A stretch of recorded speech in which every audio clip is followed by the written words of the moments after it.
wonderful day.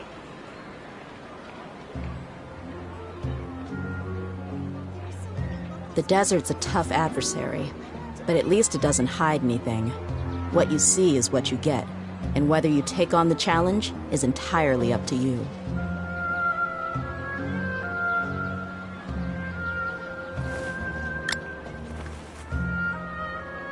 Welcome. I hope you'll have a wonderful day.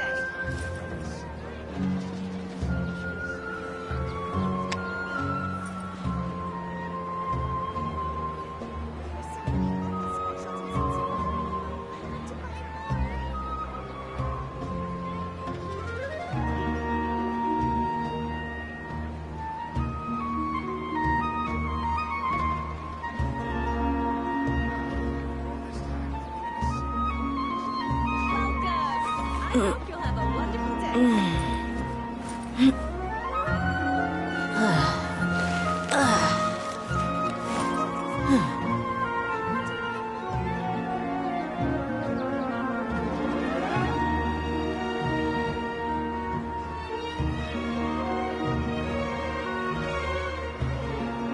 We mercs have one simple rule. Whoever pays the most is your new boss. Welcome. I hope you'll have a wonderful day.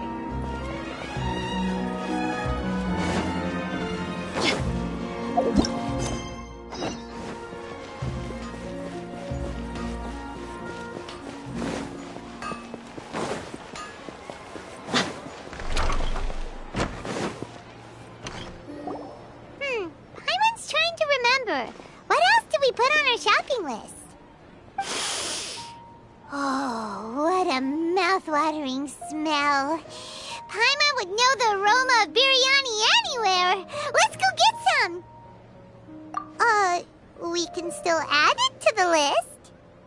Well, if it isn't the Traveler and Paimon. Wasn't expecting to see you here. Hello there. Oh, it's been quite a while.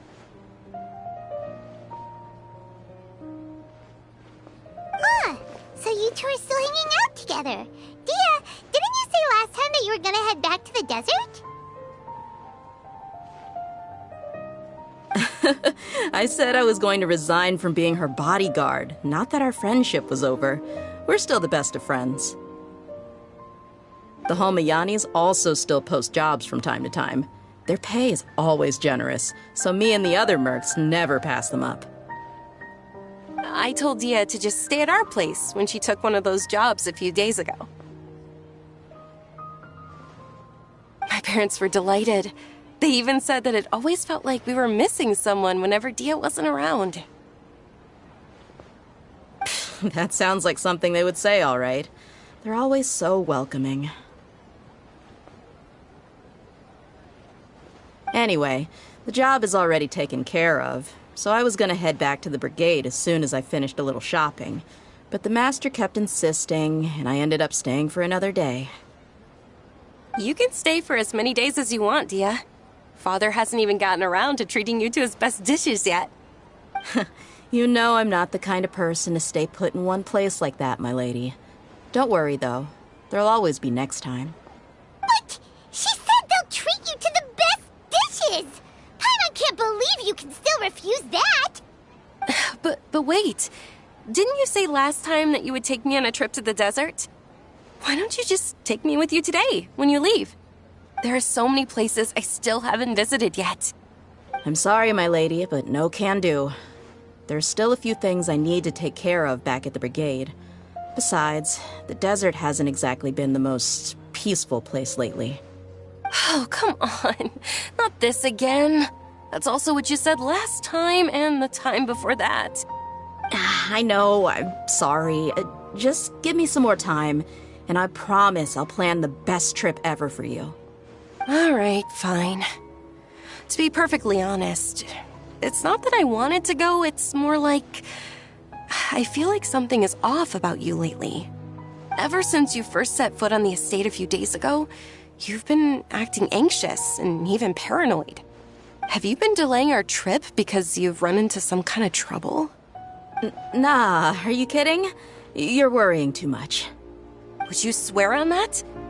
Friends shouldn't lie to each other, you know.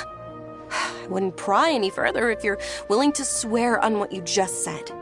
But if something really is bothering you, then just tell me. You know I'll help you however I can.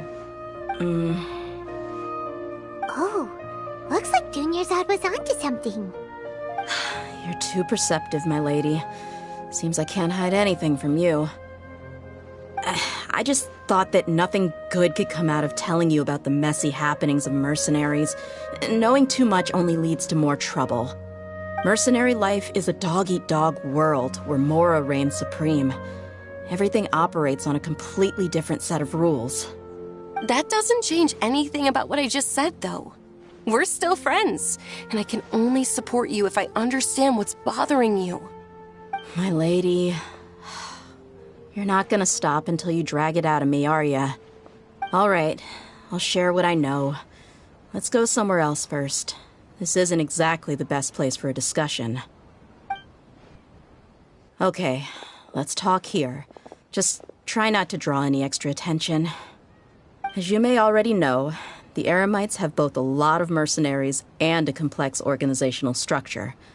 Many mercs are no different than me, just going around looking for jobs to earn some mora. My brigade is called the Blazing Beasts. We're not a large group, but every member is loyal and brave. However, not all Eremite brigades are like mine. Some are willing to cross all kinds of lines for the sake of mora. The most notorious is a faction known as Deshret's Relics. Deshret's Relics?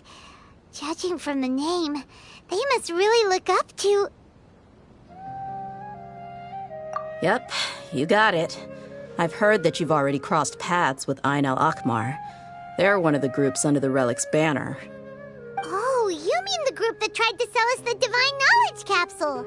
Yeah, they weren't friendly at all. Deshret's Relics is composed of many smaller brigades like Ain al-Akmar. The Relic's headquarters issues orders to all brigades under his control. On any other day, I would want nothing to do with them. Unfortunately, though, the brigade that's stirring up trouble now is none other than Dehya al-Akmar. Dakan? I think it means beard or something. Believe me, it's a really stupid name. I found it insufferable for years. Anyway, the real issue is that Dehya al-Akmar is led by my father, Kusela. Say what now?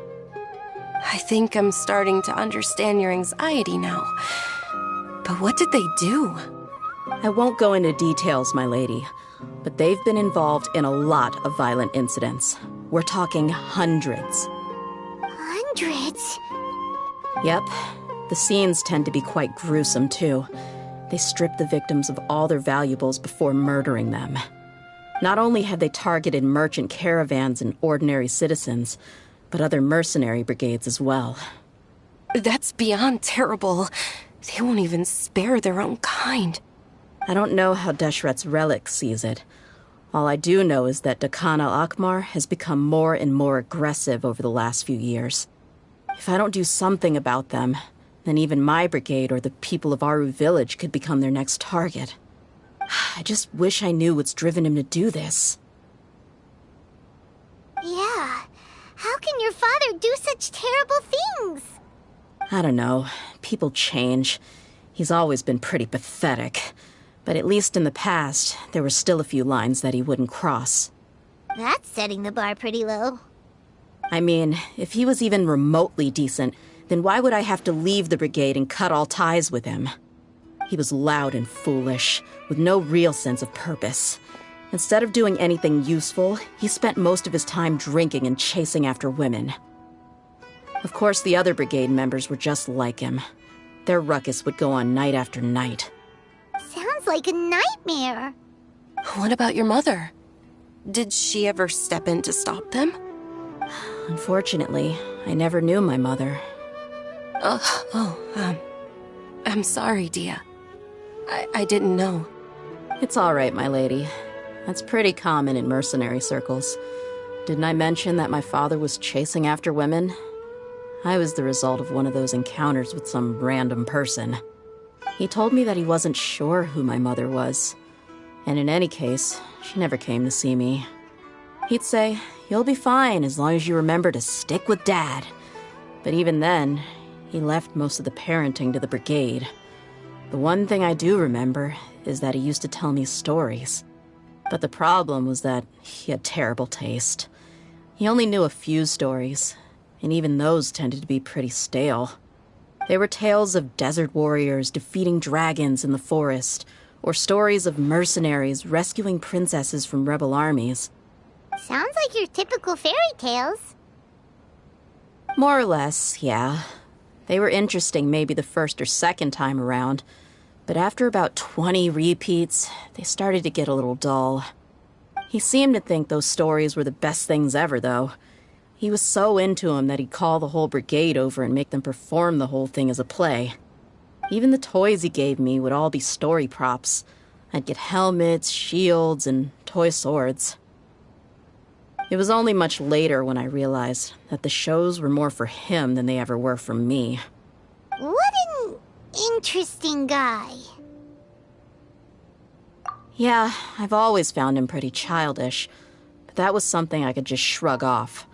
I had no reason to despise him.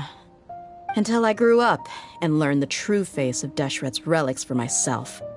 Looting, blackmail, violence, and fraud.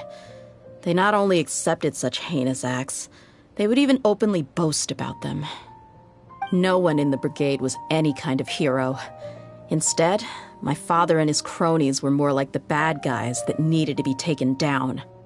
Did they really think that as long as they didn't do any of that stuff right in front of me, I would never know? I think I can understand your feelings. The difference between perception and reality must have hit hard. Yeah, but don't worry, my lady.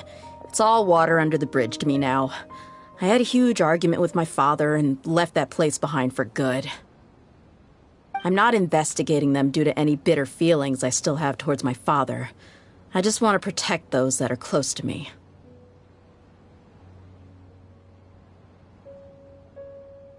Yeah, I told the boys to gather as much information as they could. Most of the reports concern violent incidents, but there's also some talk of smuggling. I see. But isn't this investigation incredibly dangerous? It is, but every mercenary lives life on the edge. It's a lifestyle that I enjoy. That may be true, but it'll be impossible for those who care about you not to worry. Well, now you get why I didn't want to share any of this with you. What should we do? They both have valid concerns.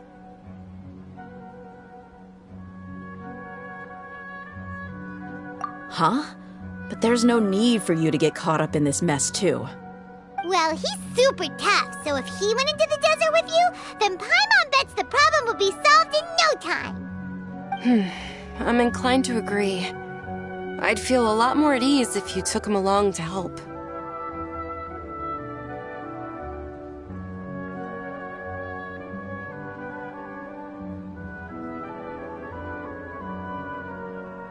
I'll wait for news from you in the city until then. Please, stay safe. I'm honored that you care so much for me, my lady. All right, then let's get moving. Our first stop will be Caravan Rebot, where we can catch up a bit with my fellow mercs.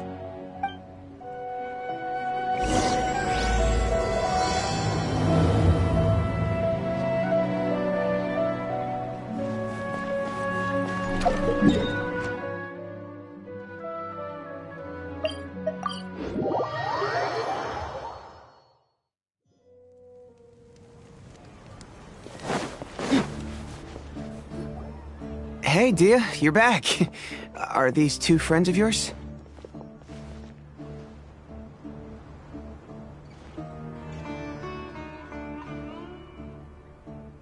Oh, so you've already become like one of us then? Well, that's good to know. Anyway, since we've got a newcomer, let me fill you in on what the Khan al-Ahmar's been up to lately. They've become extremely aggressive. Apparently, even their own now have become acceptable targets. They even attack other relics brigades, just the same as any other mercenary brigade. Even the most ferocious beasts still protect their own. But it sounds like they've thrown that straight to the wind. That's right. Once they've collected enough loot off the other mercenaries, they sell it off to a different brigade, or turn to merchants on the black market.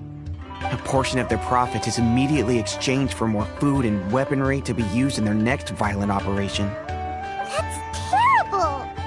Yeah, and it really makes you wonder why they're so desperate for Mora. A few days ago, Isham and I trailed them for a while, and even disguised ourselves as merchants to conduct trade with them.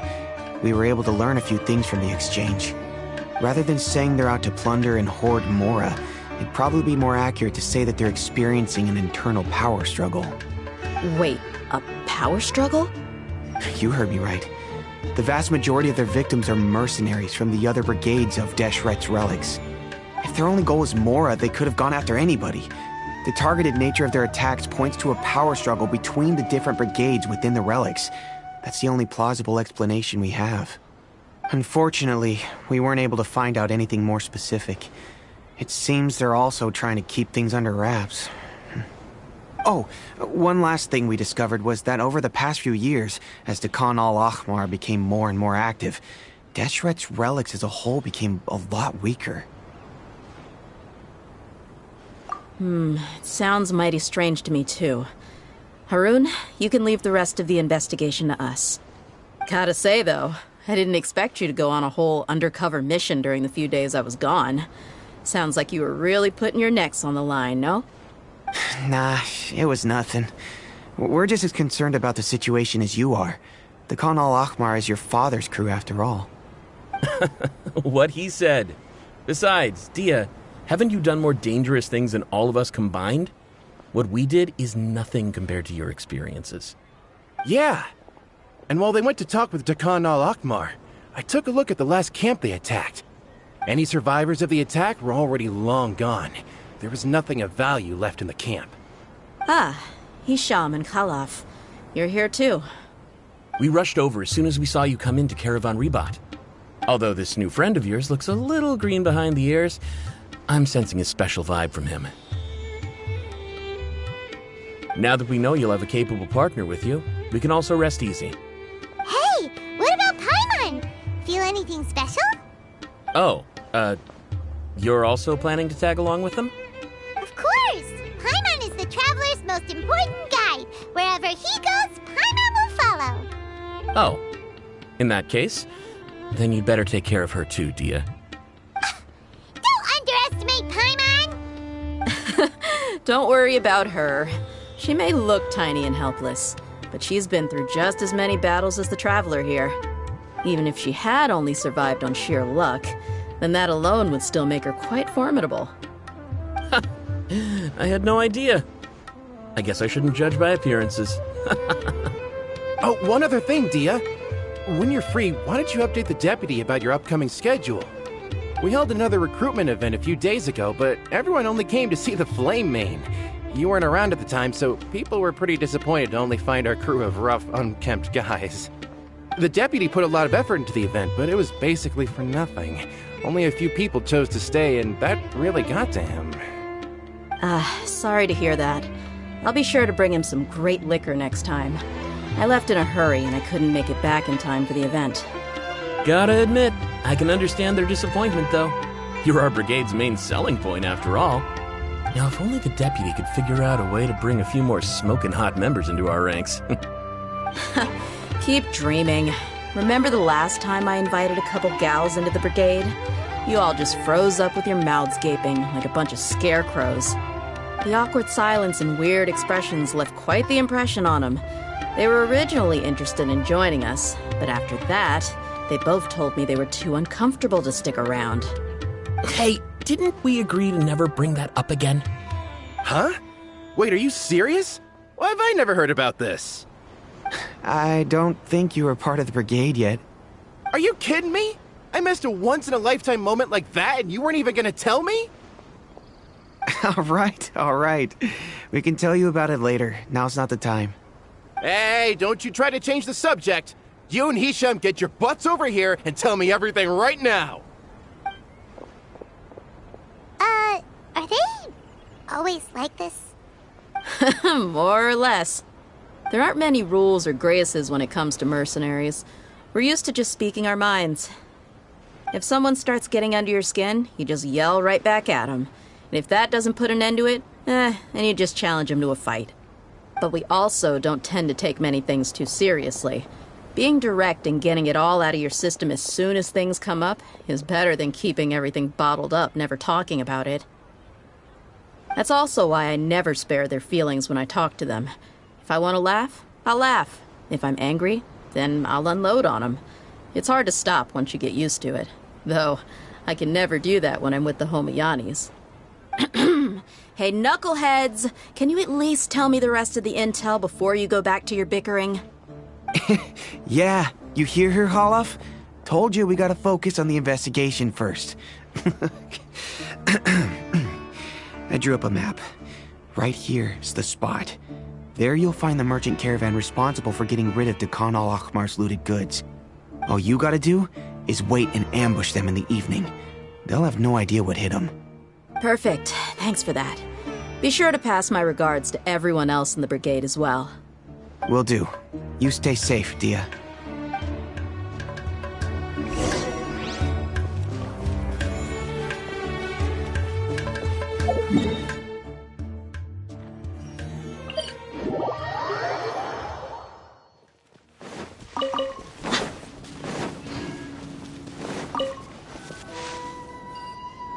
This should be the place. Let's find a spot to hide and bide our time. It's gonna come down to a fight one way or another, so let's all be careful. No need to worry. He knows his way around a fight. I'm not worried about that. What I meant is that we probably shouldn't go too hard on the enemy. After all, we still need to get information out of them.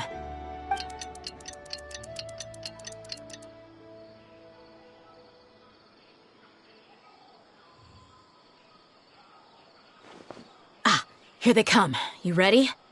Let's not give them a chance to react and end this quickly.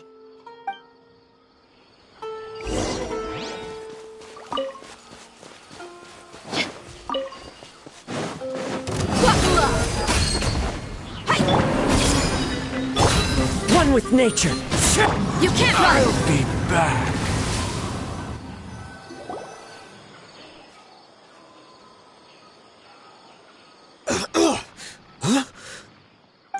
You're the Flame Mane. Good. That saves me an introduction. All right, time for a little talk. Are you buddies with Dekhan al-Akhmar now? Tell me, what are they after?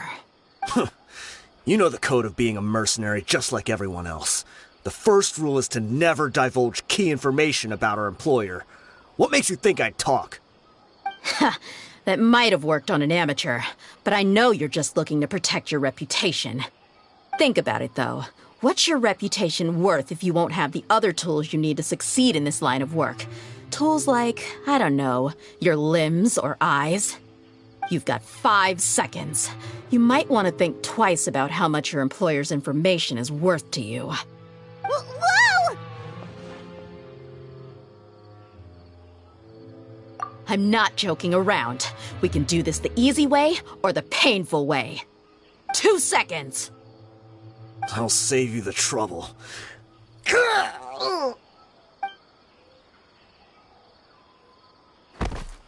Huh? Are you crazy? He tried to bite off his own tongue. Quick, search the area for any first aid supplies.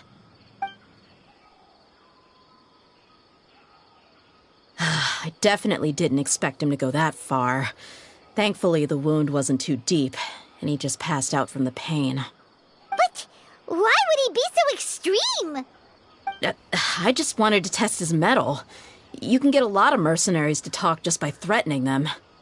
I didn't expect him to be willing to go through so much pain just to deny us some intel. Well, he's out cold for now. We could wait for him to wake up, but maybe it's not a good idea to interrogate him any further. What should we do? Yeah, don't worry about it. It'll be a waste of time to interrogate him again after that. He might just hurt himself again if we start asking. There are lots of goods around here. Let's search the area. Maybe we'll be able to find something. I'm really sorry.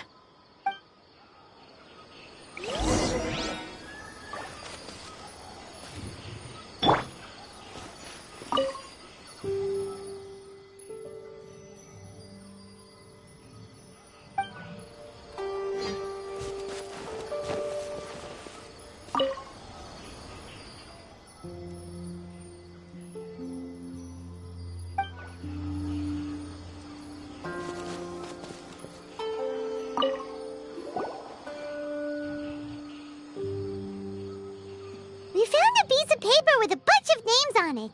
Maybe it's a record of something. Let me take a look. If this really is a merchant caravan, they should have a record of their transactions. Yep. I see an entry for Dakana Lakmar right here. Kusela, Idrisi, Bashar, and Takriti. All familiar names. Dakana Lakmar has been trading for a hefty supply of food, weapons, and medicine. It seems that in the past, they used to receive some canned knowledge as well. This caravan is just one link in their logistics chain. Once in the rainforest, the caravan will exchange the looted goods for Mora, and the funds will then be passed to a specific person. That person will then pack the caravan full of necessary goods, which will then be brought right back to Dakana Lakmar. Wait, why is there no Mora value recorded for the final transaction? No value? Yeah, every transaction before the last one was marked with an exact amount of Mora, but the final one, where they paid for everything to be brought back to the desert, was simply marked as delivered. Perhaps, but they couldn't have known how much they would make off selling the loot. Do they not care about profit margins at all? Anyway, the next part's the records of the goods themselves. There are a lot of entries. Everything was probably sourced from the rainforest. Huh? What's wrong? Shahzaman Homayani? Homayani? You mean Dunyarzad's family? Could it just be another family with the same last name? I'd be surprised to find someone with the exact same first and last name. Shahzaman Homayani is Dunyarzad's father, and the head of the Homayani family. Just what the heck is going on here?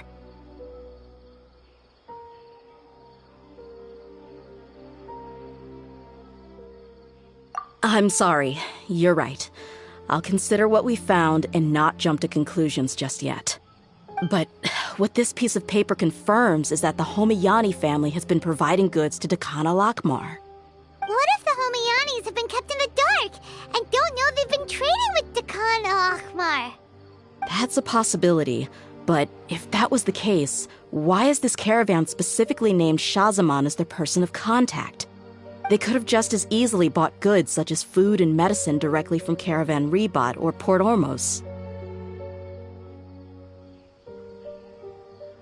Yeah, funding violence and looting. The brigade gets the goods, and he is paid the proceeds from the sale of the loot. But why would he do something like this? It's not like the Homayanis are in need of money. I honestly have no idea. I've been to their estate many times, and I've never noticed anything suspicious. The only potentially large expenditure I could think of would be the treatment costs for Dunyarzad's Elazar. Maybe they borrowed a lot of Mora in the past? But that's still just a speculation. I don't think the master would stoop so low to make Mora. You're probably right. I know my lady's personality, and she wouldn't deliberately keep something like this from us. But what should we do now? All we found is just another mystery.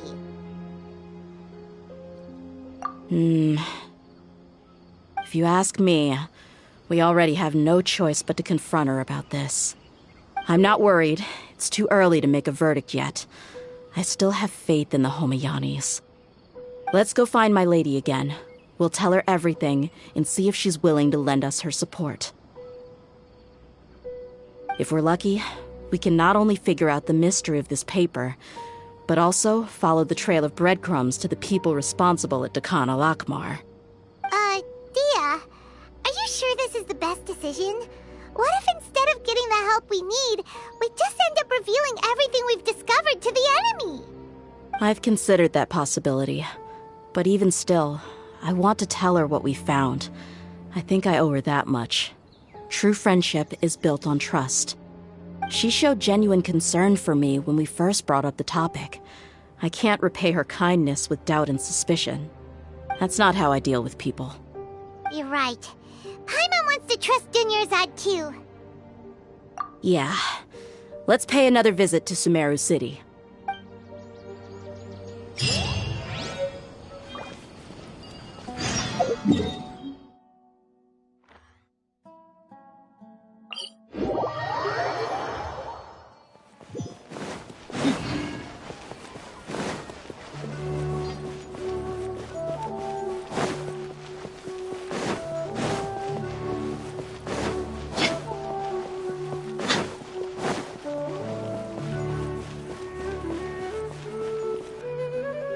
We're back, my lady. Oh, you're back a lot sooner than I expected. You mustn't have run into any trouble then. Well, how did it go? What did you come up with? Actually, we're still investigating. It's just that we've discovered something strange. I see. The clues you found have led you back here, in the city? Something like that. Yeah. You all look a little dispirited. Whatever you found must not have been very encouraging after all. Why don't you discuss it with me? Maybe I'll be able to say something to cheer you up? It's okay, my lady. It's not so much about me being upset with my father or anything like that. How should I put this? So something is wrong. Even the Traveler and Paimon have been uncharacteristically quiet. On any other day, Paimon would have already waved to me with a smile and shouted, "Dunyarzad, we're back!" So tell me, what happened? Well? My lady, please prepare yourself for what we're going to tell you next. It concerns the Master. The Master? You mean my father? Okay, I understand. Don't worry about me. I'll listen as attentively as I can. My father has been supplying goods to Dakan al-Akmar? Yeah, it makes as little sense to us as it does to you. I've never doubted the Master's integrity, so I'm having a real hard time rationalizing how he could ever support an infamous brigade like them. Maybe he's not actually aware of the full story and just stumbled into the deal by accident.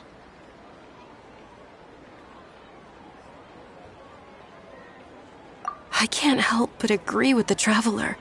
Huh? You mean you feel the same way, Dunyarzad? Thank you for sharing all this information with me. Since you've told me everything you know, I should also tell you about some doubts that I've been harboring for quite a while.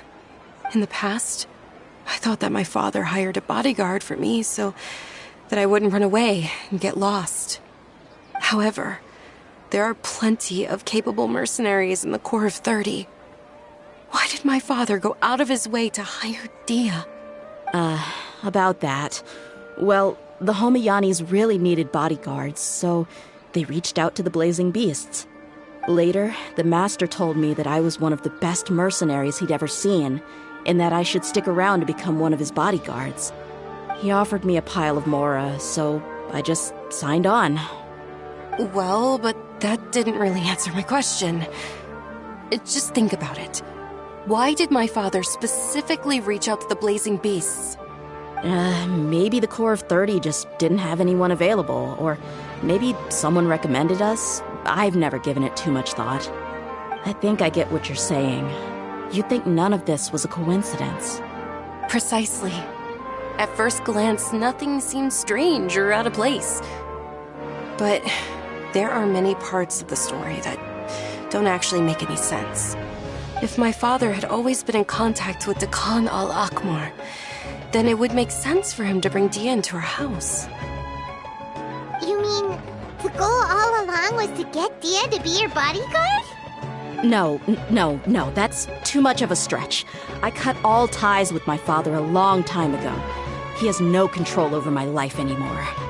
But that still doesn't rule out the possibility that your father has still been trying to influence your life without you knowing. So, the Master was not likely an innocent victim in all of this? Sorry we put all this on you so suddenly, Dunyarzad. It's okay, Paimon. I should actually be thanking you.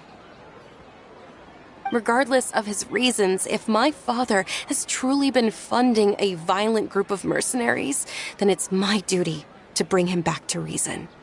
But is that really the right thing to do? My father has committed many atrocities and deserves all the punishment that he has coming to him. I have zero sympathy for him. You may call me an ungrateful child, but my feelings will remain the same. However, the Homiyani family has treated me with nothing but generosity and kindness.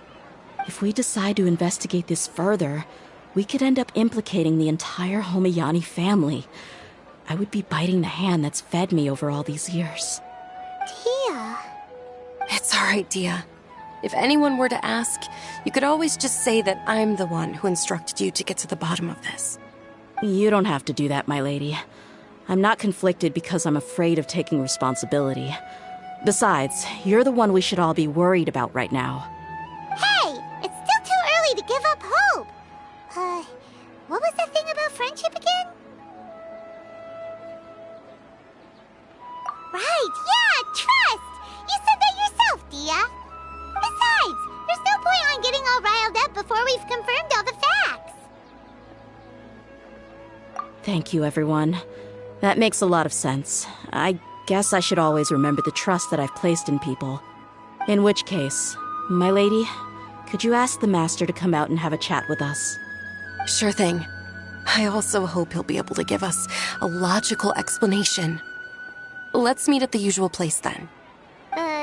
Usual place?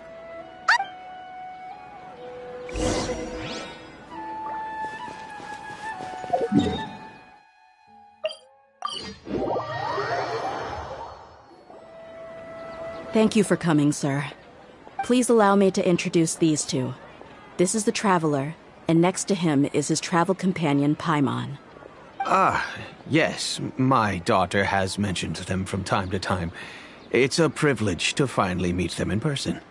But we may skip all the pleasantries for now. What is the important matter you wish to discuss with me today? Well, we wanted to bring this transaction record to your attention. There's something on this record that we're all pretty curious about. So, that's what you found. Huh. Seems like I can't keep everything from you much longer. If you wouldn't mind, we'd like an explanation. Well, it's a long and difficult story. And to be perfectly honest, I'm not sure if I'm doing the right thing. What I do know, though, Dehya, is that the truth will bring you no solace. If anything, it will likely cause you a great amount of anguish. Wait, me? Yes. I understand perfectly why you came to see me. And I am touched by your collective commitment to do the right thing. But knowledge always comes at a price. And sometimes, as they say, ignorance is bliss. Your father, Kusela, and I both believed that. Of course, you have the right to seek and learn the truth, but I must warn you. The facts of this matter may reduce everything you've built for yourself into sand, blowing in the wind. If you must proceed, then Kusela's heartfelt efforts will also fade into the wind like a fleeting mirage. His heartfelt efforts? I'm sorry, sir, but I'm not sure I follow.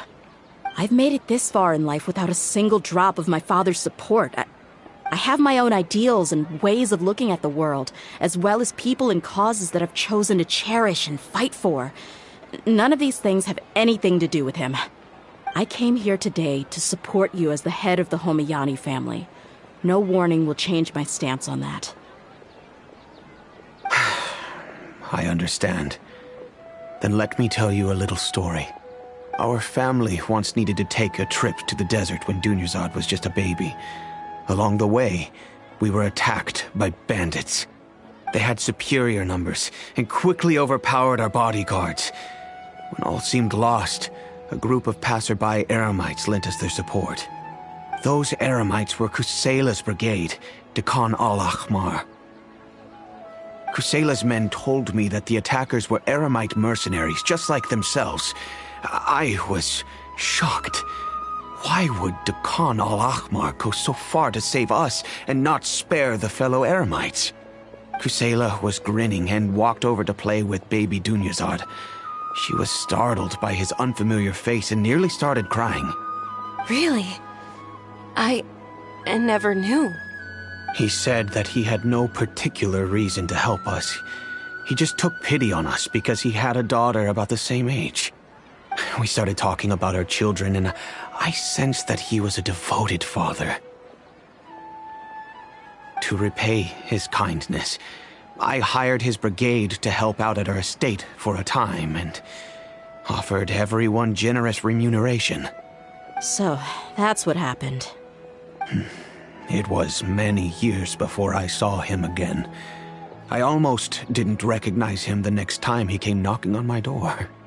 The man I knew to be strong and healthy had been reduced to a shell of himself. He couldn't even walk anymore without his cane. So, what happened to him? He was perfectly fine when I left the brigade. I'm not too sure myself. The only thing that didn't change was his cheery disposition. He said there was absolutely nothing to worry about and that he had gotten into a fight. That was all. He then suddenly asked me if Dunyarzad, now that she had grown, would need a bodyguard of her own. At the time, Dunyarzad was going through a particularly severe bout of her Elazar. There was no need for her to have a bodyguard when she could barely leave the house. But he kept coming back to the topic. Come on, it never hurts to be safe. How do you know a bodyguard won't come in handy one day? I was completely lost at first, until he recommended the Blazing Beasts, and in particular, a mercenary named Dehya. So he was the one who recommended Dehya to you. Indeed. He didn't say it out loud, but it was clear that he saw Deshret's relics as an evil group who would eventually corrupt every member in their ranks. He was already beyond redemption, but he hoped that he would be able to detach his daughter from the vicious world of mercenary life. If Dehya could stay in my house and keep working as a bodyguard, then gradually her affinity for the desert would decrease, and she'd be able to leave her previous life behind. And that's why you offered her such generous compensation? Yes, but not just because of that. From the moment that he asked me for that favor, I also began to see Dehya as my own daughter. And that's also why I tried to persuade you to stay when you asked for permission to leave. I was willing to spend however much it took. Kusela saved my daughter and I all those years ago in the desert. I could never refuse him entrusting his daughter to me. He was always like that, acting like he's oh so smart and self-righteous. Kusela said that he'd reimburse me for a portion of Dehya's fees. I refused to take any mora from him, but he'd always sent me funds anyway. Eventually, I just accepted them as a token of his gratitude. And that went on for a while until I received another letter from him a few years ago. The letter contained a request to help him buy food, weapons, medicine, and even explosive materials. Wait! Isn't that around the time that Dekhan al-Ahmar started becoming more aggressive? That's right. When I started to hear some nasty rumors, I became wary. I wanted to meet him face to face to discuss things. But by then, he was no longer receptive to my requests to talk. If I had to guess, it's probably because he doesn't want to put Dehya at risk. That thought occurred to me as well. I figured that he probably came to me for help because he had nobody else to turn to. After some deliberation, I decided to send him some food and medicine. I turned down all his requests for explosives and weaponry. I am aware that even such a reduced gesture of support could lead to others coming to harm, but I could not simply reject his plea for help. In the end, it probably was the wrong decision. I plugged my ears to the rumors and just chose a solution that made me feel least guilty about myself. If you can, please tell me where he is now. None of the things he's doing right now make any sense if he's just trying to keep me from getting tangled up in his world. If all he wants to do is steer clear of me, then maybe he shouldn't have brought me into this world in the first place. Oh no. Dehya, please don't feel that way. I'm just angry because I can't wrap my head around any of his actions.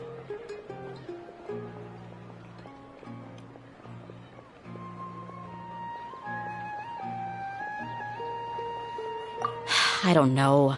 I really don't know. I don't think I can do it. But I guess you do have a point. We haven't uncovered the whole truth yet. We still need to figure out his exact actions and reasoning for these last few years. I'll do my best to help. Of course, anything between the two of you would need to be resolved between you and him alone. I don't know Kusela's exact whereabouts. Outside of supplying his brigade with some goods, I tried my best to avoid getting involved any further with him. However, there's a man on the list named Jawed. He used to be a mercenary in the desert and is now a member of the Corps of 30. He's responsible for supplying weapons and liaising with the Dekhan al-Akhmar's merchant caravan. I think he should know Kusela's whereabouts. I've heard that he likes to have a few drinks alone and enjoy the cool wind at night outside the tavern. Maybe you'll be able to find him there.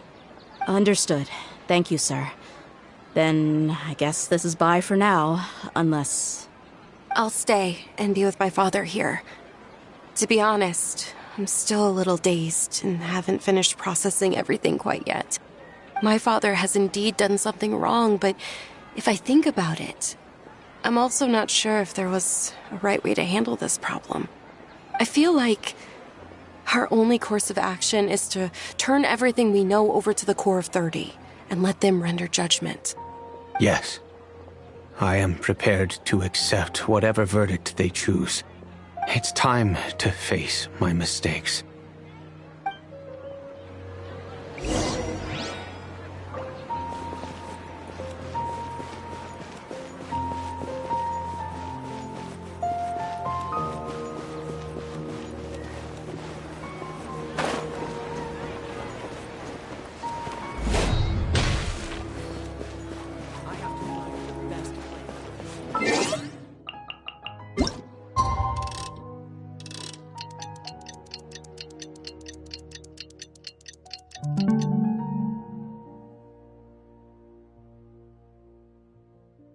Care to buy some fresh fish? However you cook it, there's no better dish to compliment.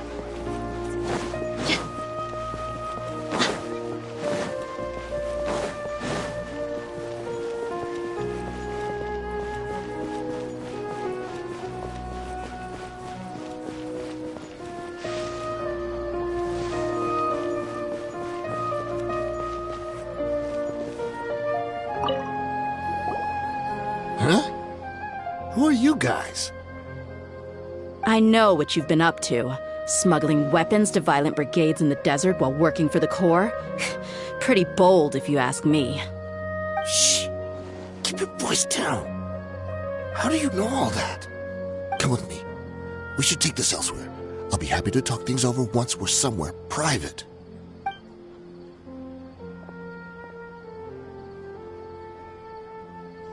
This place should do. All right.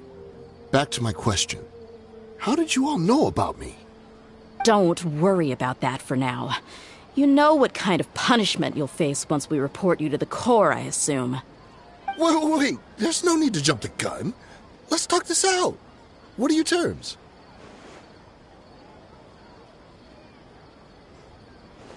So what's in it for you anyway, Mora? Well, I was a little tight on money at the time, and Kusela took good care of me in the past. I weighed it in my mind, and I couldn't find a reason to turn the opportunity down. I wouldn't only be helping my benefactor, but I could also make some quick Mora. Let me tell you how it is. We're investigating Dekhan al-Akhmar, and we're gonna put an end to their operations. If you provide some help for us, then we might just put in a good word later to reduce the terms of your punishment. Hey, why don't we discuss this a little first? Listen, I made quite a bit of Mora from my last run. You just give me a number, and I'm sure we can... Shut it. My patience is running out. You should know when a mercenary is after something other than money. All right, sheesh. But you gotta promise you'll put in some nice words for me later. They're always on the move. Here's the spot they were at the last time I made my delivery to the desert. Feel free to go have a look. I'm just telling you, though, it's not on me if they're not there anymore. Sure. And then you can forget about any nice words from us. Hey, come on. Now you're just being unreasonable. Really? And how do I know you're not leading us straight into a trap? Don't forget, you're the one with no bargaining chips. All right, I get it. Why don't you go take a look, and if they're not there anymore, I'll try to figure out something else for y'all. Now that's more like it. Let's move. And as for you, try to stick around the city until we get back. You don't want us to call the folks from the Corps and have them drag you back to the city.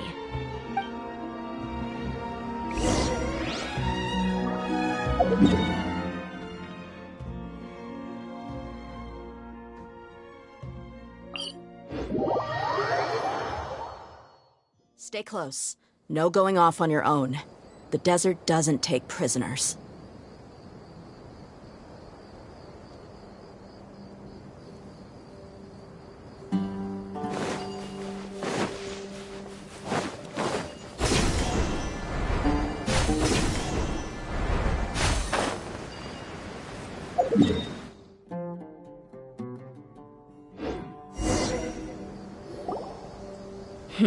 Seems like we're in luck. That should be their camp right up ahead. Let's go. We'll finally get to the bottom of this ourselves. I'm here to see Kusela. Tell him to get out here. Dehya, why are you here?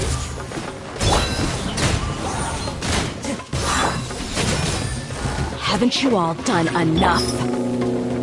Oh, so are you also here to stop us?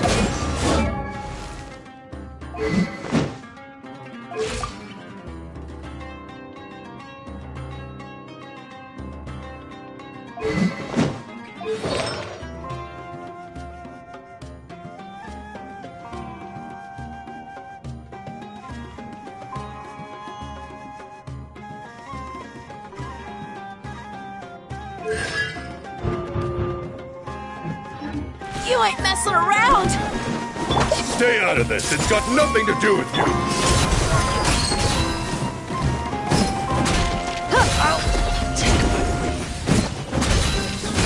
Take that! The wind knows me. Clouds high, the birds call. One with nature.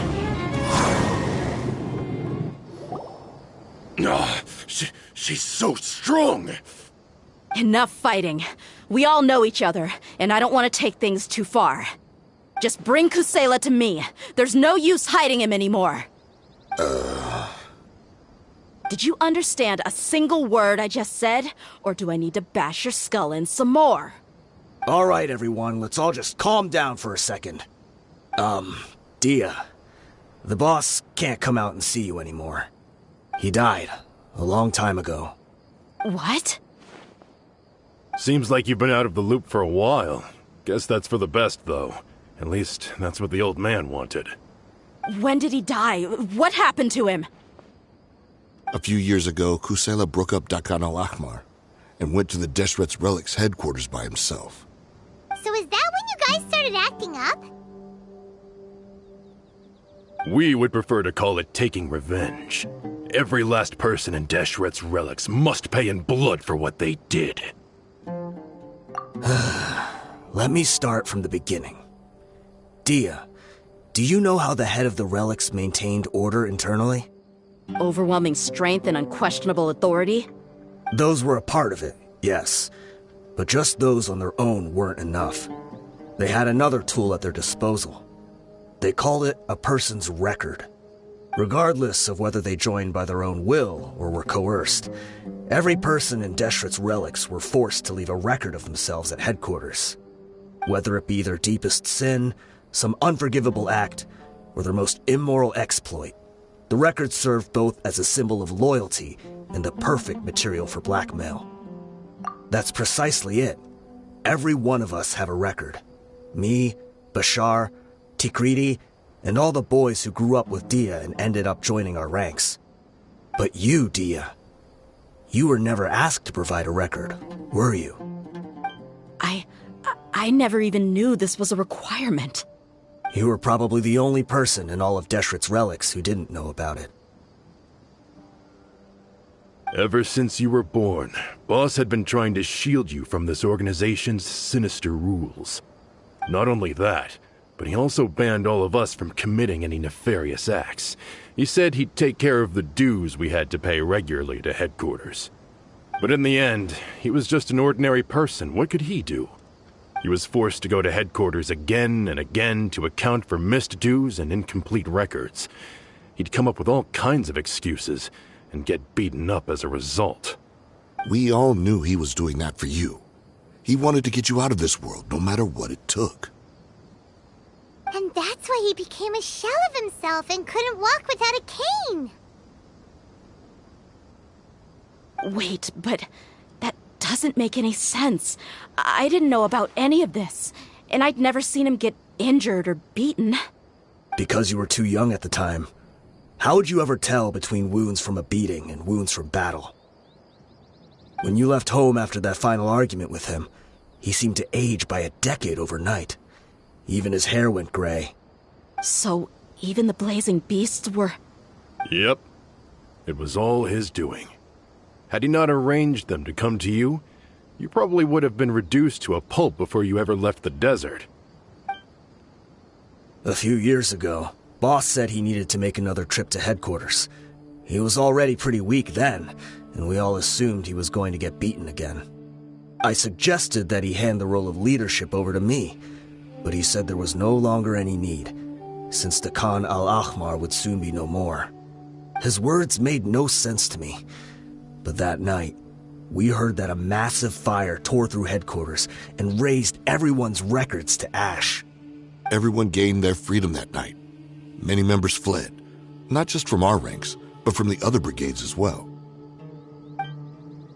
But how could we leave with a clear conscience? All of us who knew exactly what had happened. The boss can't have just died for nothing. Those heartless jerks at headquarters took him from us. From that point on, the sole purpose of the Khan al-Ahmar became revenge. The big fire that Boss started was quite a blow to headquarters' strength. It's given us the opportunity to launch our attack. Even though we're outnumbered, we vowed to see our revenge through to the very end.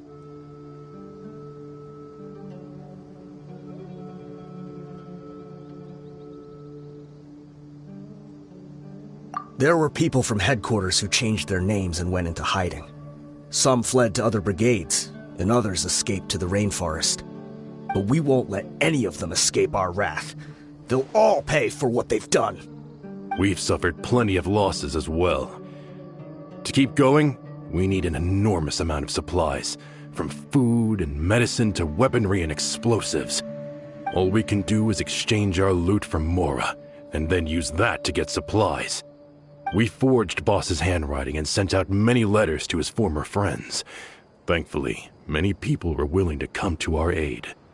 We were also able to attract many mercenaries who shared our goal. We've endured unspeakable pain to win many impossible battles. Deshret's relics have become weaker and weaker, and now we finally have an opportunity to directly strike their headquarters. Paimon doesn't know what to say anymore.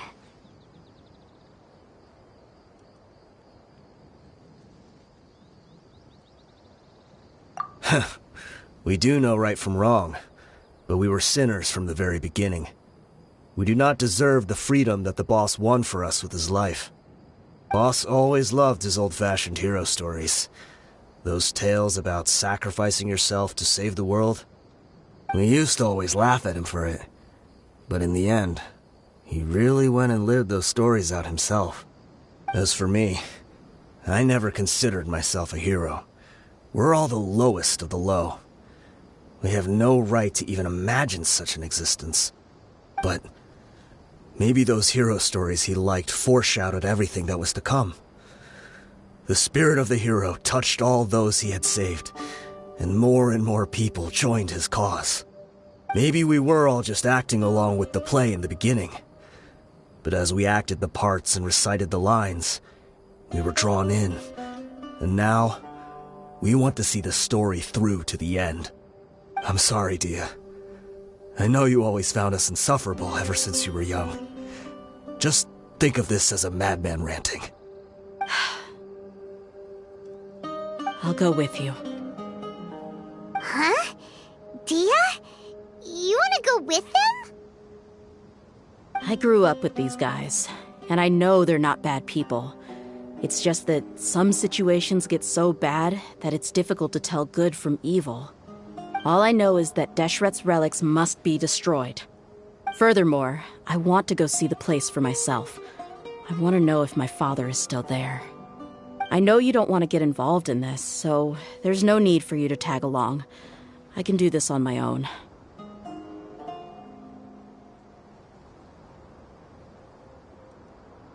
Yeah, Paimon feels like we'd only regret it if we don't see this through to the end. Thank you. We'll be a lot stronger together with you. I bet Boss would lose his mind if he ever knew you'd join us at the very last moment like this. Considering all the losses and injuries we sustained, we can't afford to turn down someone as powerful as you. He can think whatever he wants. But the fact is, I owe him this much.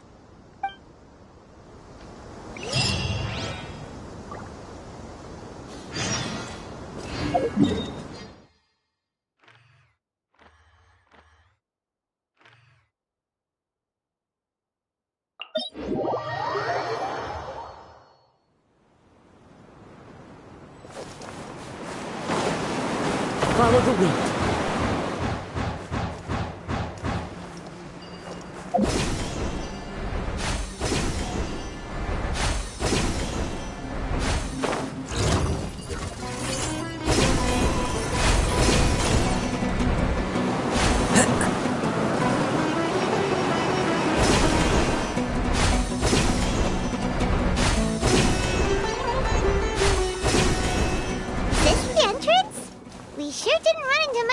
On the way here. Should be.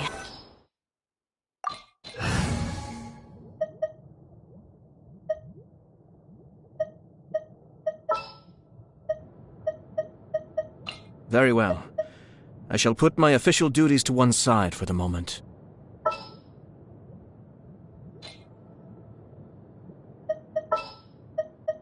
Well, since you asked...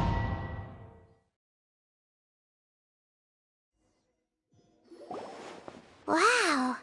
Paimon didn't expect it to look like this on the inside. They should all be holed up in here. Don't know how many people they've got left, though. Who cares? We'll round up all of them. Still, we should be careful.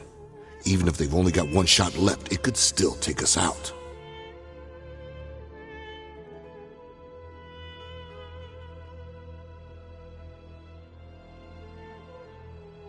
Yeah, we'll know what they're really capable of once we've landed some hits on them. Deshret's relics may have been a force to be reckoned with before, but their name means nothing now. Yeah, they don't stand a chance with you here. I'll take the lead. I've been here once before.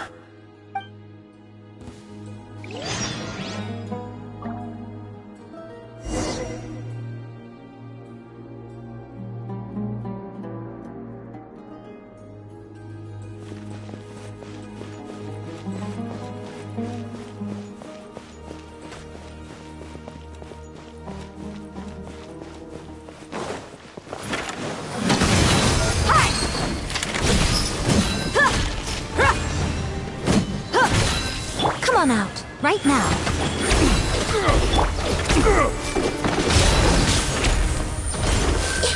Show them. The wind knows her.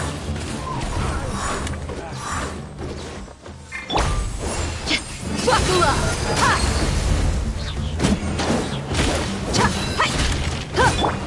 Into the wind.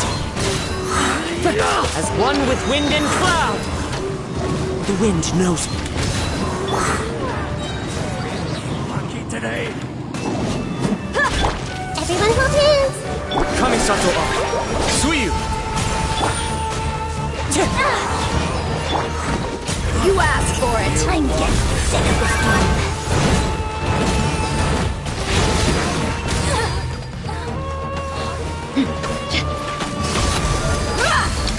Come on out. Right here. Emerge. One with nature. This way, follow me. We're almost there.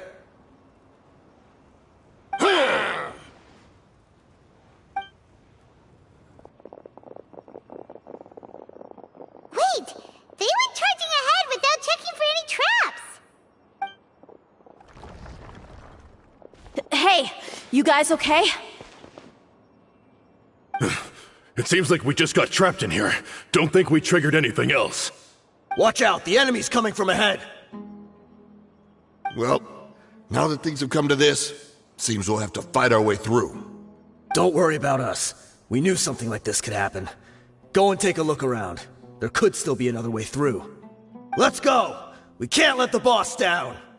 Let's check if there's another way! The sooner we can make it through to help them, the better. Let's see. I think I see a way through over there, but it's being blocked by something. Let's try our luck with that mechanism. Okay, let's go!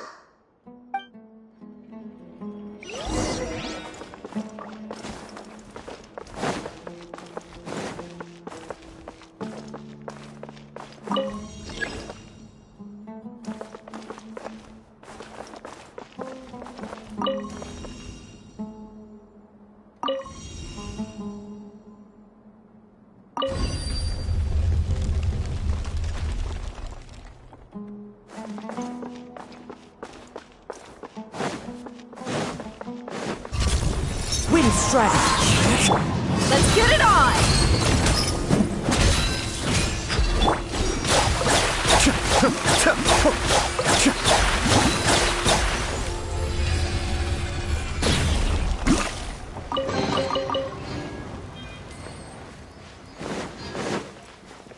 Another mechanism like the one before, but this one's being blocked off in the middle. We just need to adjust it a little.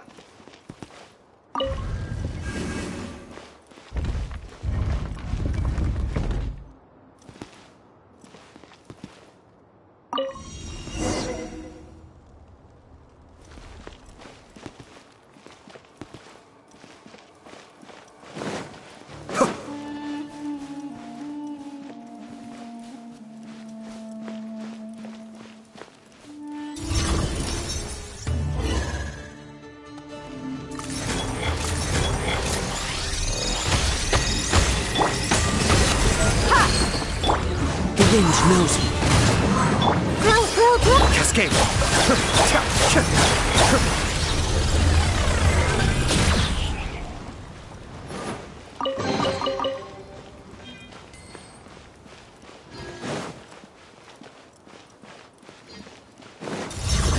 Show them. Right now. Fallen leaves. Adorn my night. Into the wind. You're dead meat!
I wasn't expecting anyone to make it through from the other side.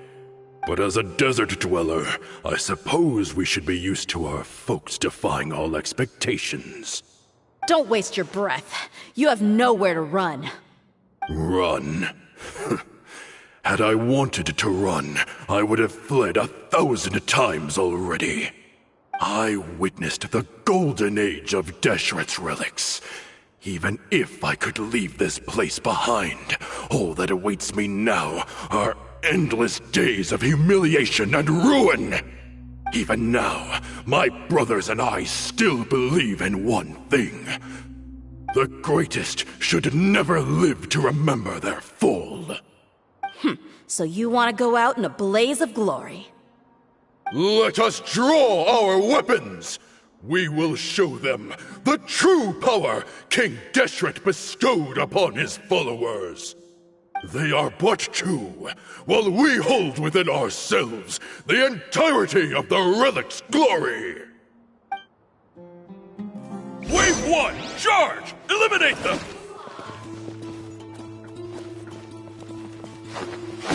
Buckle up! Where do you think you're going? One with nature. Come on out. Right here. Don't think that you've won. We're just getting started. You asked for it! Now you're testing my patience. Will. King Deshret will not abandon any one of his followers.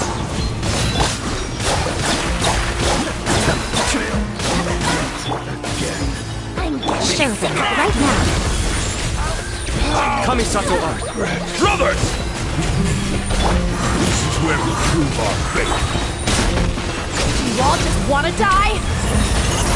None of us plan to leave this place alive!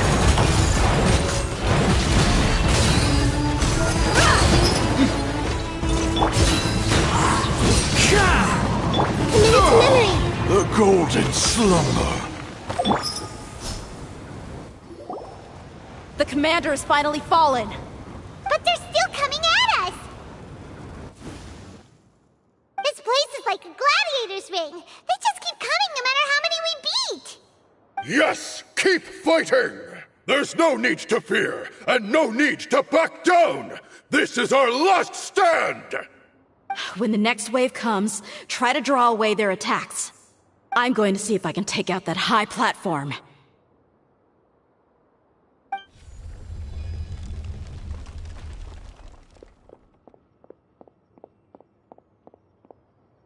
Get out of my way! Come and face me, Michel! So they've broken through the front as well. Apologies, Lord Michal. They fight like absolute madmen! No matter how much we throw at them, they just keep coming for more!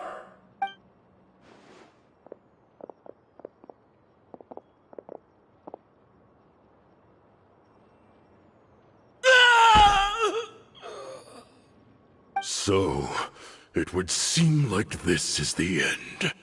Time to pay for everything you've done, Michel. You think I would give you that opportunity? I will be buried in the sand alongside all the rest of our fading glory.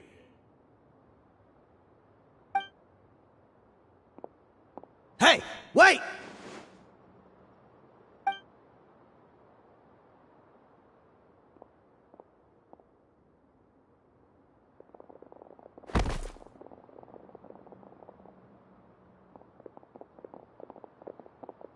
We were too late. It's over. There's no more need to fight. But if you're still going to cling on to your so-called mercenary's pride, then I'll give you all a good beating as well.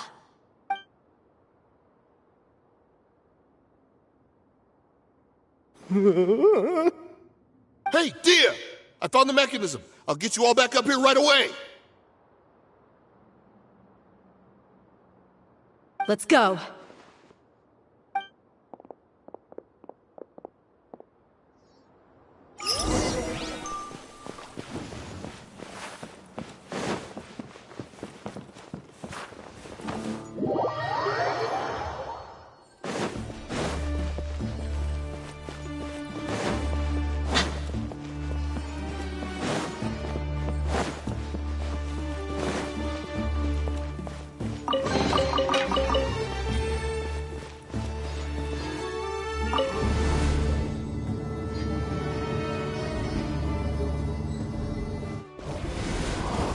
Who are you filthy rats? And why are you always pestering us? You call yourself a member of the infamous Deshret's relics, and you still can't even tell who's made it all the way to your headquarters?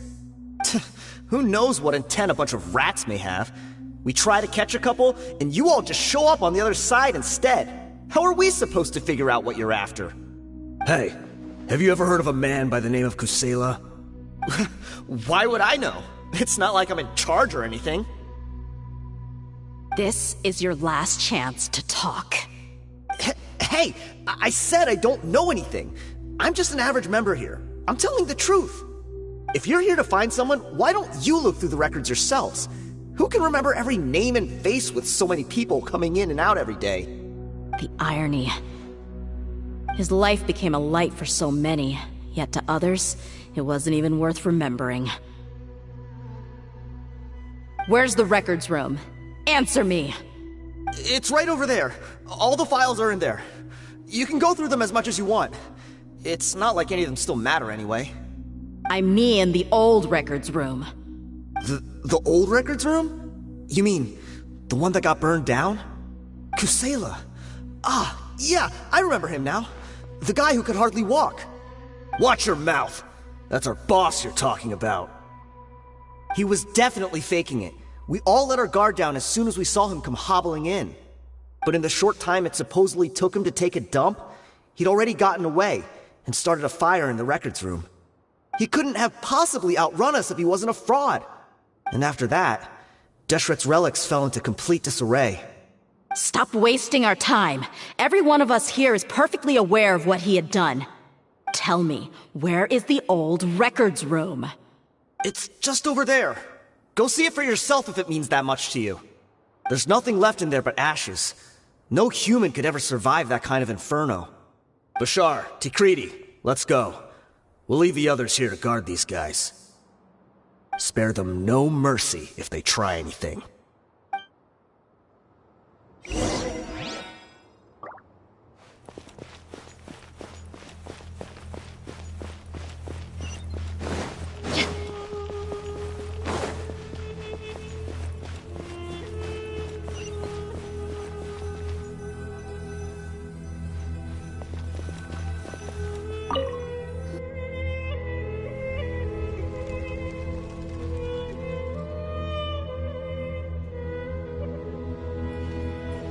So, this was his final destination.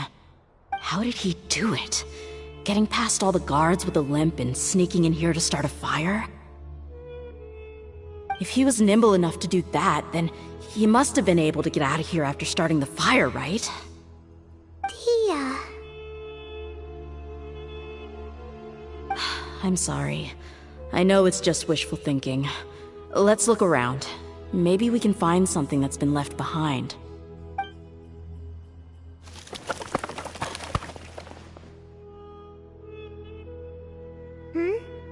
Is this a cane? It must be the one that Dehya's father used. Kusela. Thanks for everything, boss. We're fortunate to somehow find that cane after that fire. Let's split up and look around some more. What if something else has been left behind? But what else could survive a fire like that? Huh?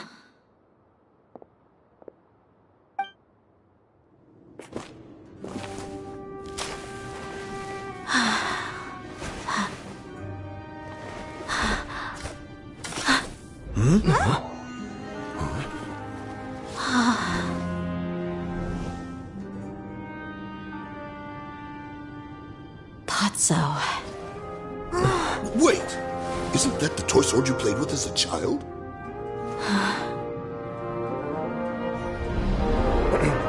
The dragon is no more, for Princess Dehya has slain it. Its head now hangs above the city gates. Her bravery has brought eternal peace and prosperity to us all. Dehya, come on. This is the most important line. You can do it. But Dehya, you defeated the dragon. Everyone's waiting for your speech. Still too shy, huh? All right, I'll do it. I hereby proclaim our victory. Evil shall plague us no more!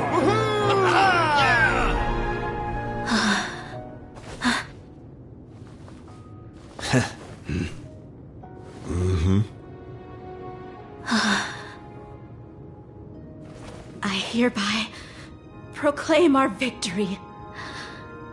Evil shall plague us no more, Dad.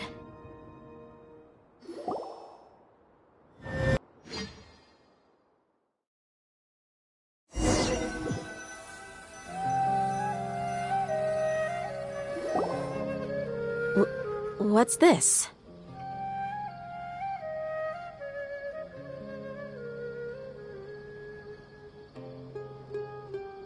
Don't you remember? You asked Paimon what she would do if she were to wake up tomorrow with loads of money. And Paimon said that she would get boatloads of tasty snacks. You looked super confused at the time, but said it was an adorable thing to say. These opportunities don't come by often. So today, Paimon's gonna treat you to a special crash course on Paimon's life philosophy.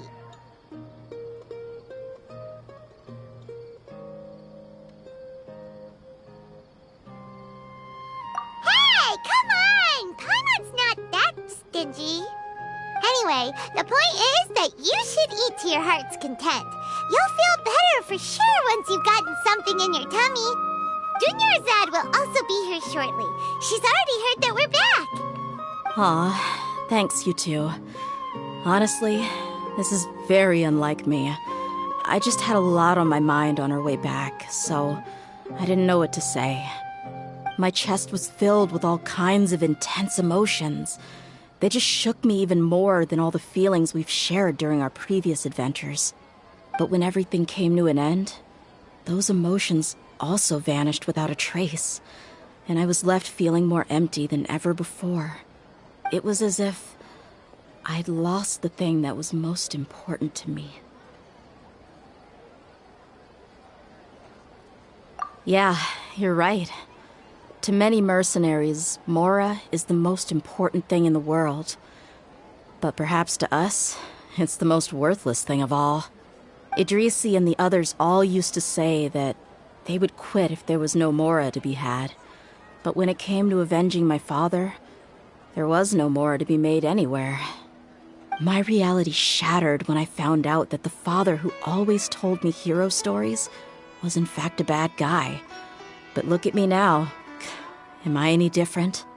Despite all my promises about never forgiving him and never trying to understand him, I still went to such lengths to find out the truth, and nearly even shed tears for his sake. We're hypocrites, all of us.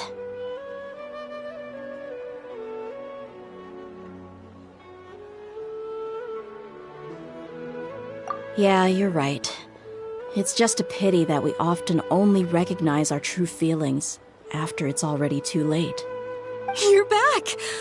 Are all of you all right? Ah, there she is! Yeah. Many people from the Corps of 30 came over, and I just wrapped up everything with my dad. All I can do now is wait for their verdict. Huh? Dehya, you're looking quite down again. Paimon will explain. A lot happened while we were gone. I'm sorry. I really should have controlled my emotions better. I just... It's all right, my lady. You were hurt by all of this as well.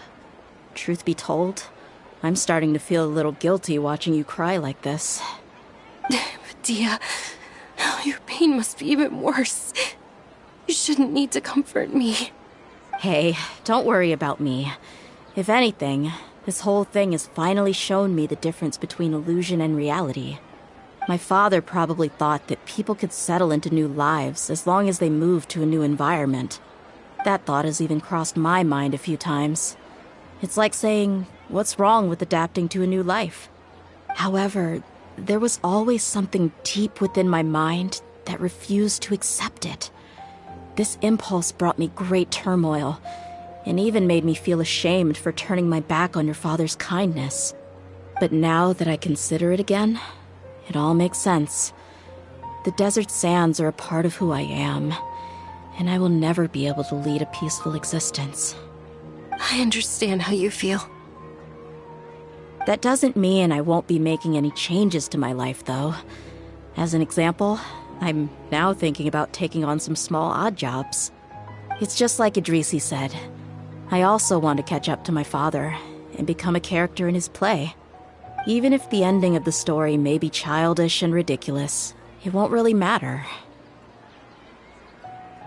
Isn't that neat, though? Oh, you'll be a whole new kind of mercenary, one that's not out for Mora. Why don't we go for a change of scenery once we finish eating?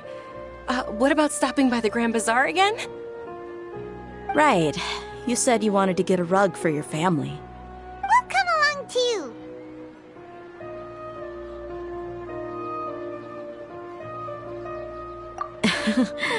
I can't thank you enough for taking care of me this entire time.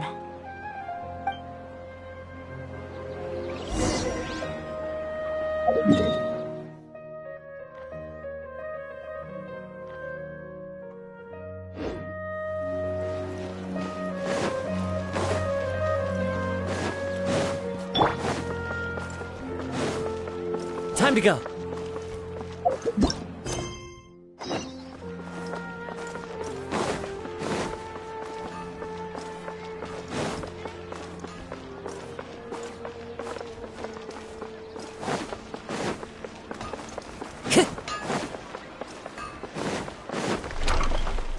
Time to go.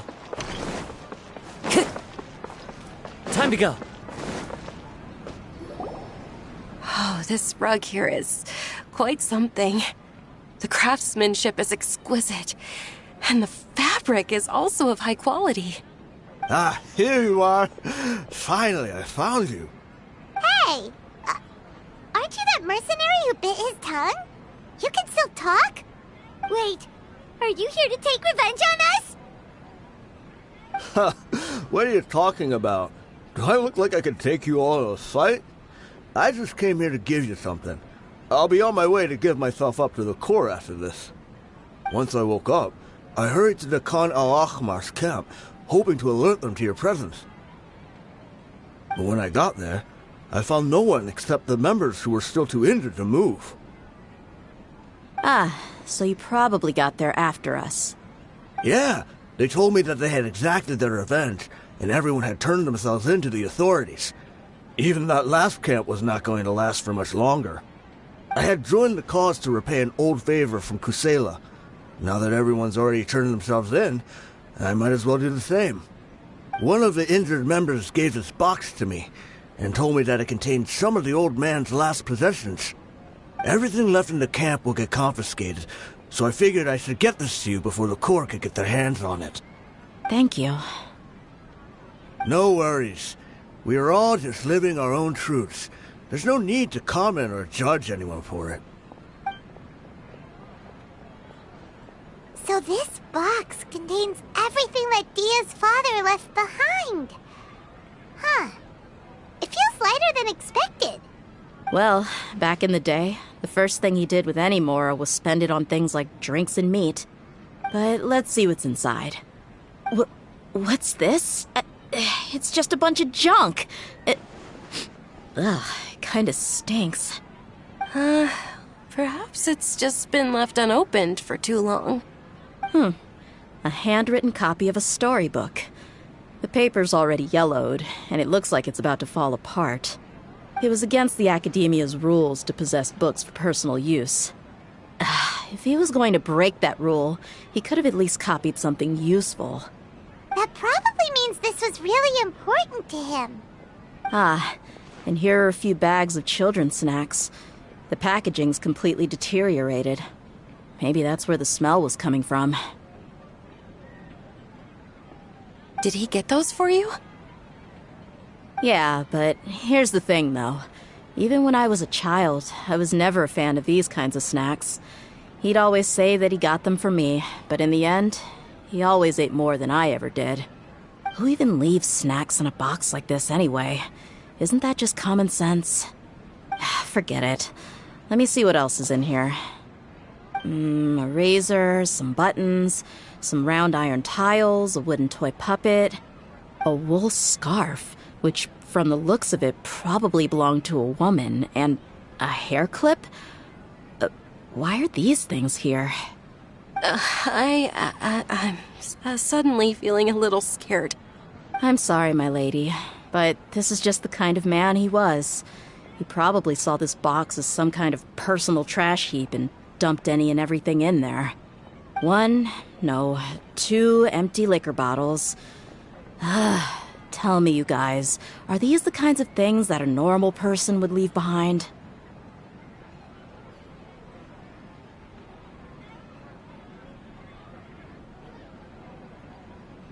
Huh? There's something in the bottle! Oh, you're right. All right, I got it out. It seems to be a piece of paper with some writing on it. The bottom part's all damaged from moisture, though. Let's hope the writing didn't smudge. I was suddenly seized with an urge to write a letter after finishing this bottle. I just folded it up and left it in the bottle, though. If I end up forgetting about it, it won't really matter. To Dehya. It's a letter for me?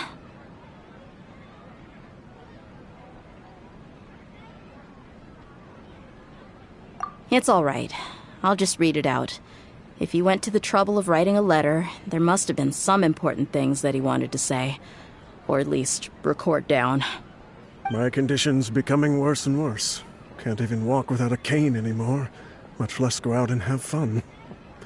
Guess I don't have many days left. If you're reading this letter, then I suppose I'm already long gone. You were adorable as a baby. Everyone loved you.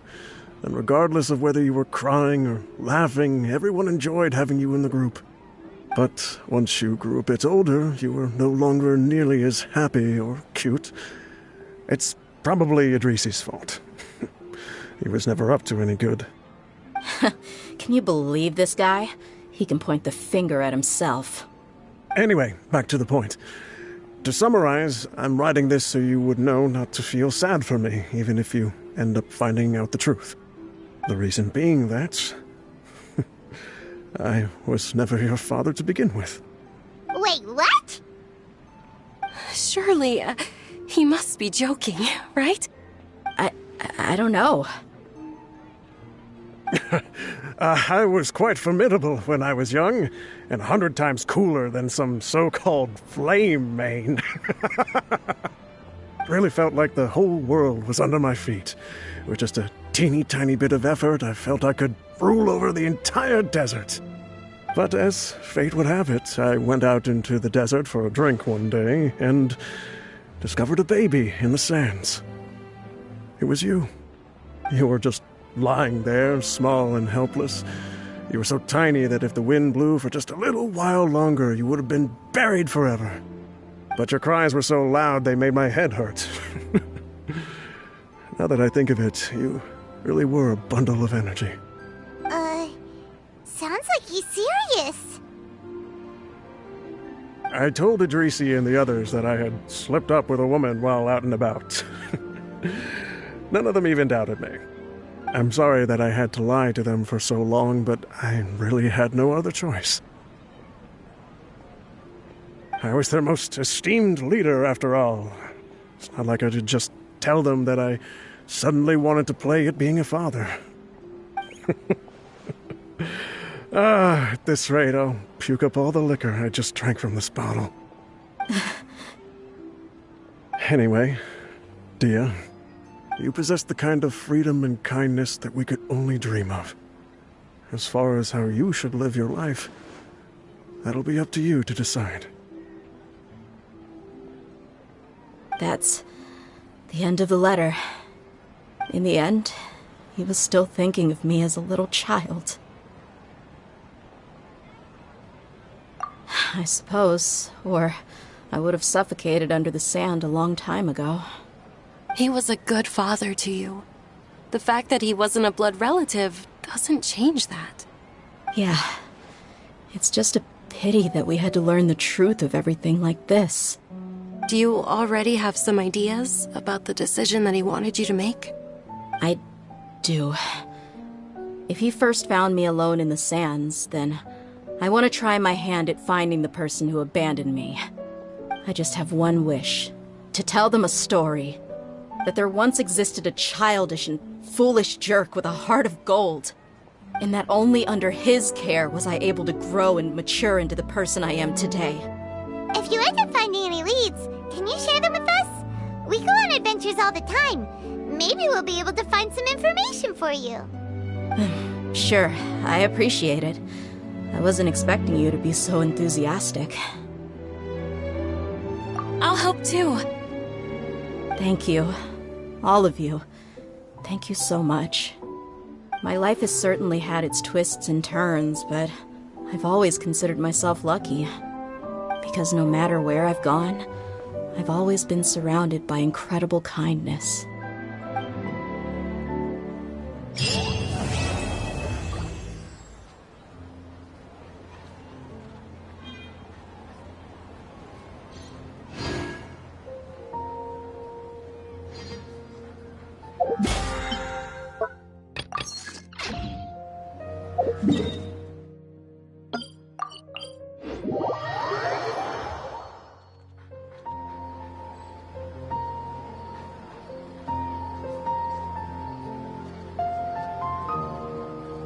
There are leaves around, and I know just the tune to accompany them, if you wish to hear it.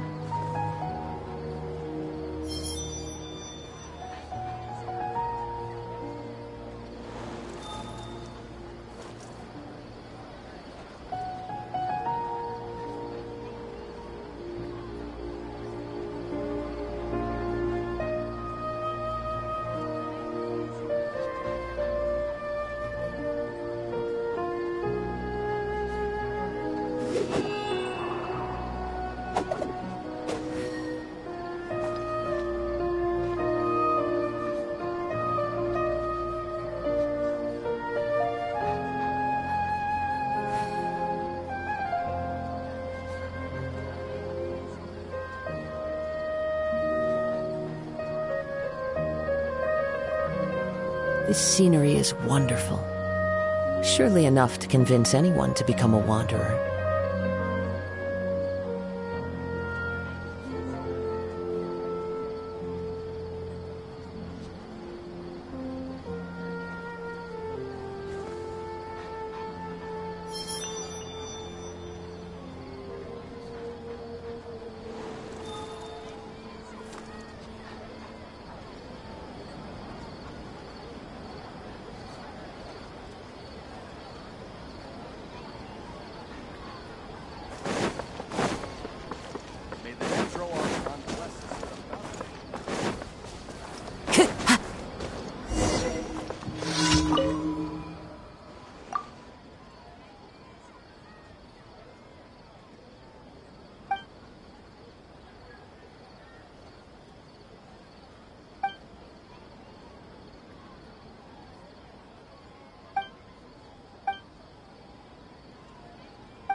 Wherever in this world I roam, I carry memories of my home. This blade, it is the last link I have to the land of my birth.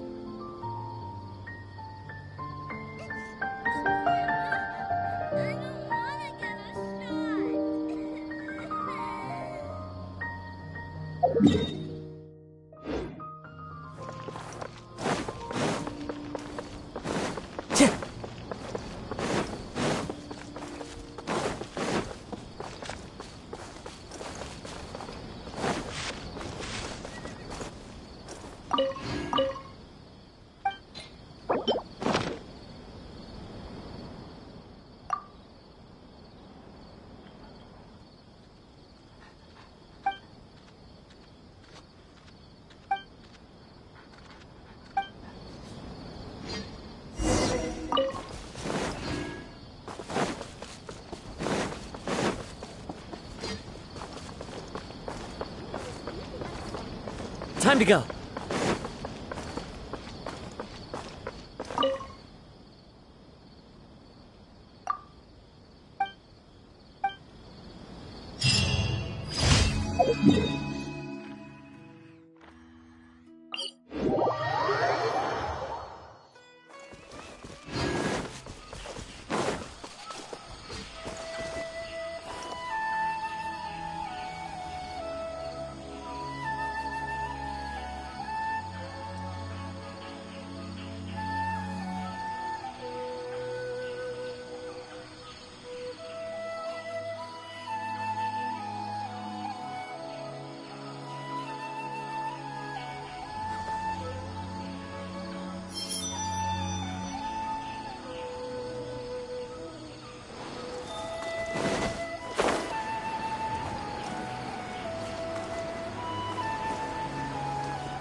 This might hurt a little. Cascade!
Time to get down to business.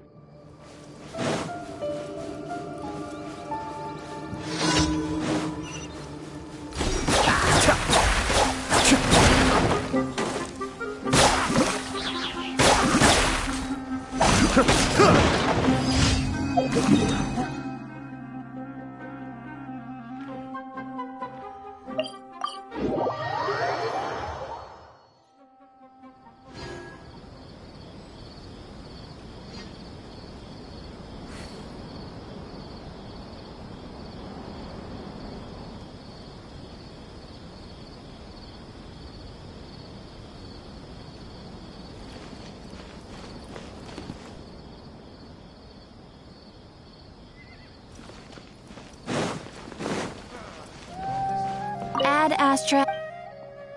Thank you for completing.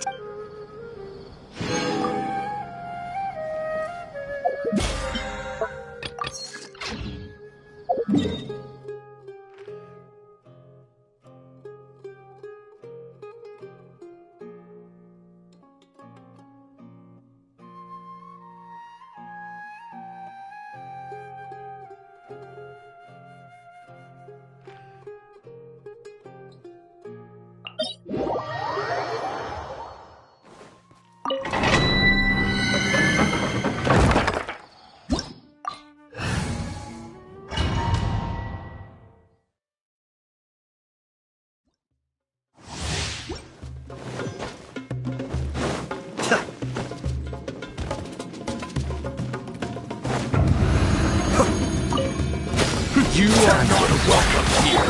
Into the wind. Mind the deluge. Let's get it on! Hi! The wind knows me. As one with wind and cloud. Into the wind.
Are you here to play with me?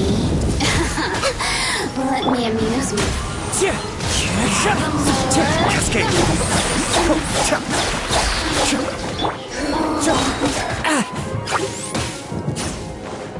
The wind knows me. What's alive? You asked for it. Let me amuse myself a little. Over here!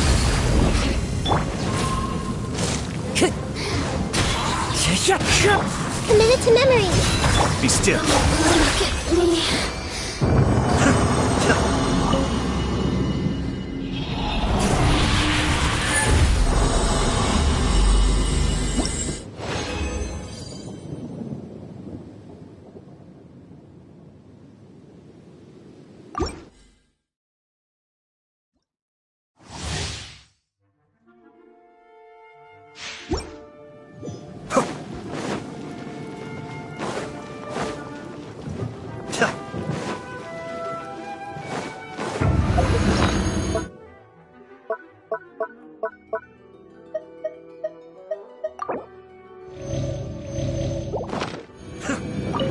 There you are. Into the wind.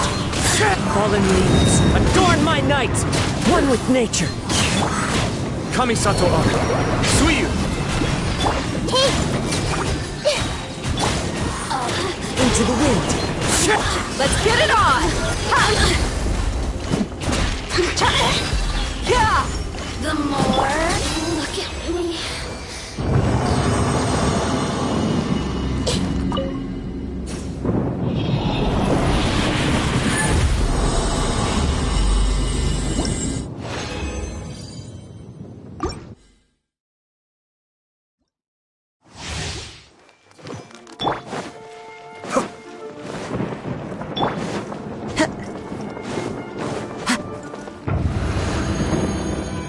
Time to go. There you are. The wind knows me. This may hurt a little. What's alive? Let me amuse myself. Gloves off!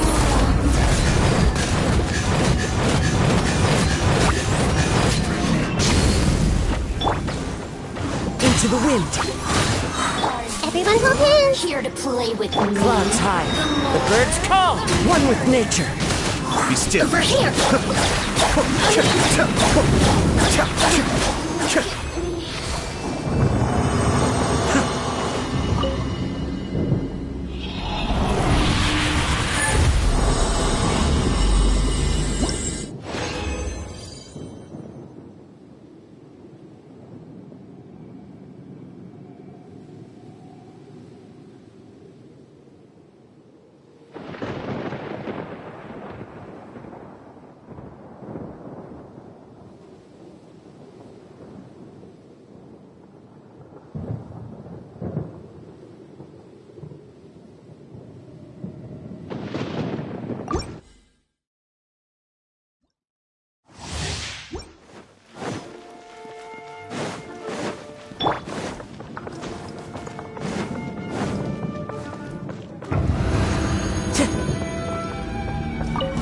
There you are. Into the wind.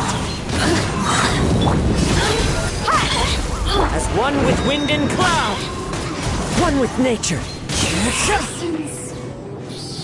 Committed to memory.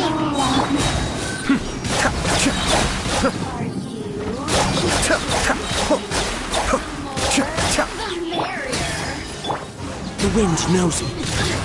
Buckle up! You asked for it.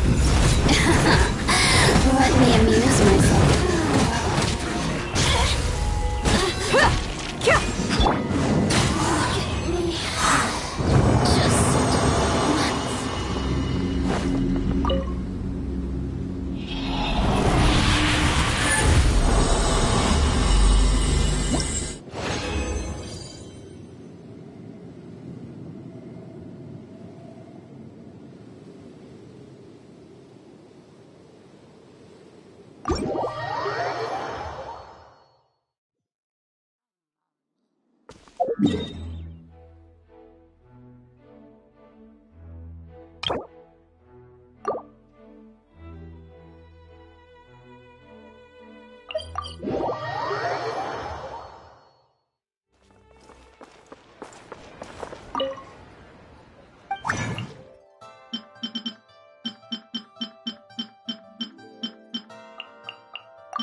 Time to go.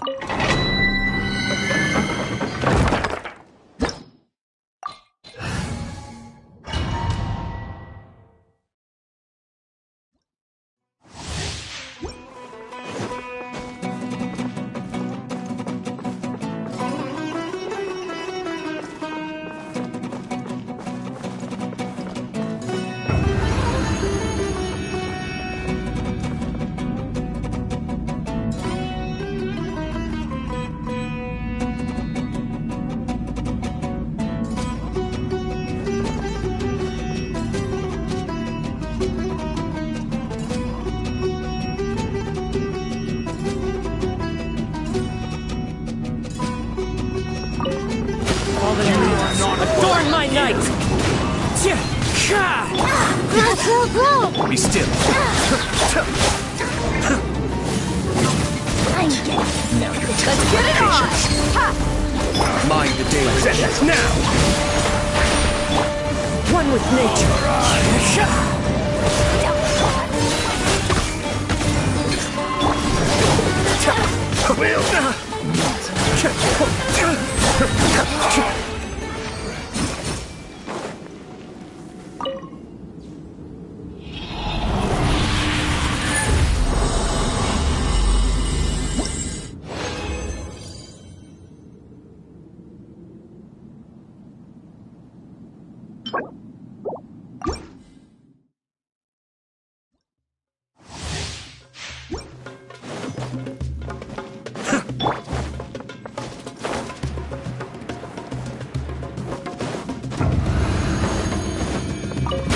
You are not welcome here.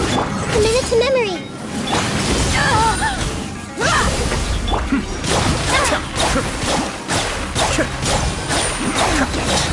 Now test my patience. The wind knows me. Clouds high. The birds call. Into the wind.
You are not welcome here. This may hurt a little. Kamisato up. Suiyu! Gloves off!